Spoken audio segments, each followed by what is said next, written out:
Хөрсний бохирдол нь гэр хорооллын нөхөн жорлон, хог хаягдал, боловсруулах үйлдвэрүүд, уул уурхай, тээврийн хэрэгсэл зэргээс шалтгаалan ихсэж байна. Тухайлбал улсын хэмжээнд нийт 393 хог хаягдлын төвлөрсөн цэгт жилдээ 3.6 сая тонн хог хаягдж байна. Улаанбаатар хот жилдээ 1.5-аас 1.6 сая тонн хог хаягдлыг 3 төвлөрсөн цэгт хүлээн авч устгаж байна.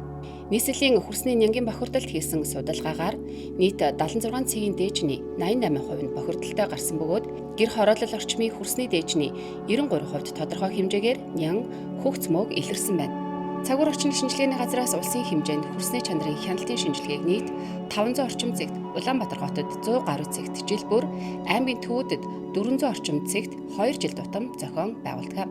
Усан сан бүхий газрын онцгой хамгаалтын бүсэд 5953, энгийн хамгаалтын бүсэд 33455, усны их үүсвэрийн эрүүл авахын хориглол болон хязгаарлалтын бүсэд 7321 нөхөн жорлон байна. Улсын хэмжээнд 2024 оны байдлаар стандартын шаардлагад нийцээгүй айл өрх, аж ахуйн нэгж, нийтийн эзэмшлийн стандартын шаардлага хангаагүй нийт 495,309 нөхөн жорлон байгаа бөгөөд 2025 онд 7%, 2026 онд 15.6%, 2027 онд 20.9%, 2028 онд 49.9% болгож бууруулахаар төлөвлөд байна.